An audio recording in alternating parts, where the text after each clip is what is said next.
for letting me speak today on the Constitution. Speaker Sir, in my last few speeches, I spoke about the concept of Abhay Mudra, the concept of fearlessness,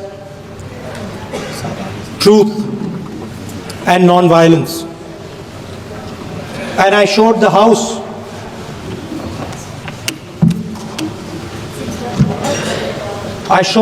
images of our different religions displaying this Abhay Mudra.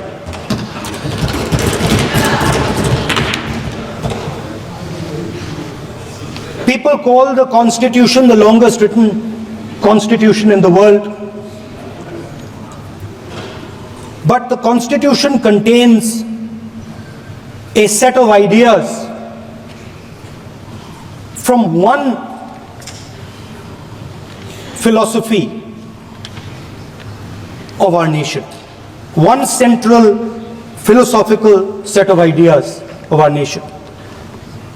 When we look at the Constitution and we open the Constitution, we can hear the voice and the ideas of Ambedkar, of Mahatma Gandhi, of Jawaharlal Nehru. But where did those ideas come from? Those ideas came from an old, profound tradition in this country. Those ideas came from Shiva, from Guru Nanak, from Basavana, from Buddha, from Mahavir, from Kabir, from a list of people. So when we speak of the Constitution and we show the Constitution, of course it is a document of modern India, but it could never have been written without ancient India and her ideas. So when we look at this Constitution, we remember this list of people, all different variations on the same idea. And in front of us stand the people who follow a very different philosophical tradition. And I want to start my speech by quoting what the supreme leader, not of the BJP, but of the modern interpretation of the ideas of the RSS has to say about the Constitution of India and about how he thinks India should be run. The worst thing about the Constitution, the worst thing about the Constitution of India is that there is nothing Indian about it. Manusmriti is that scripture which is most worshipable after Vedas for our Hindu nation, and from which our ancient times have become the basis of our culture, customs, thought and practice. This book, for centuries, has codified the spiritual and divine march of our nation.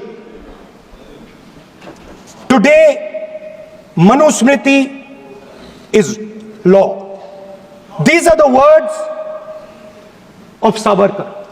Mr. Savarkar has clearly stated in his writings that there is nothing Indian about our Constitution. He has clearly stated that the book India is run by should be superseded by this book.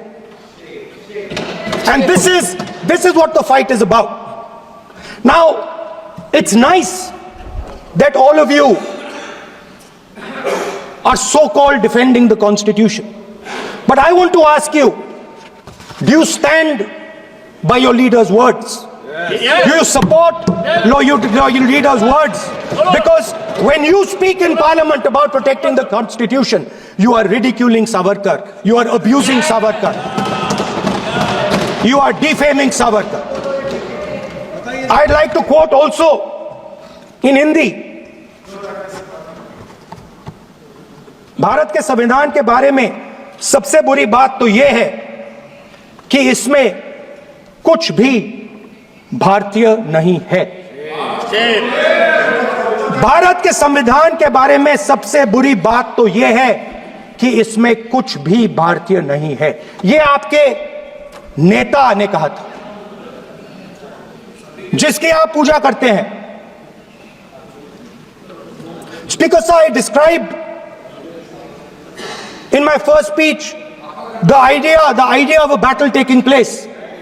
I described the Mahabharata, described Kurukshetra.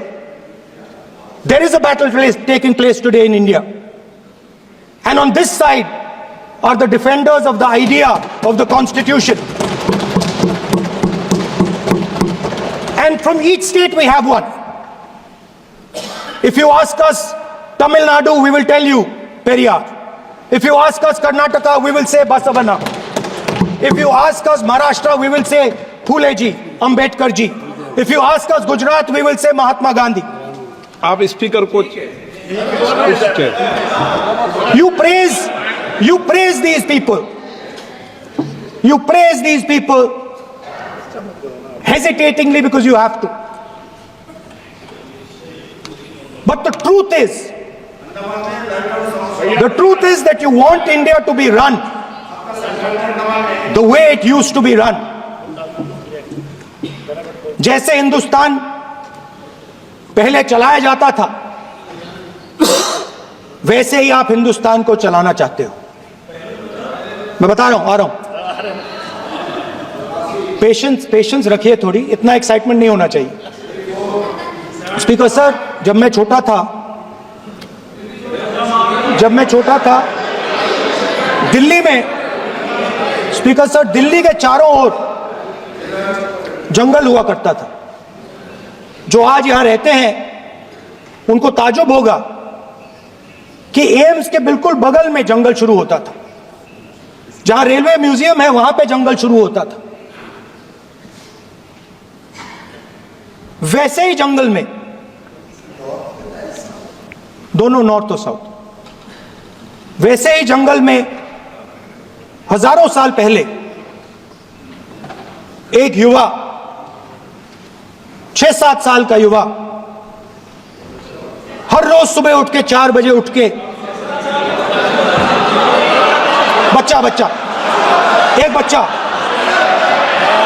बच्चा, वाह बहुत बढ़िया, एक बच्चा 4 बजे उठ के तपस्या करता था। हर रोज सुबह तपस्या, हर रोज सुबह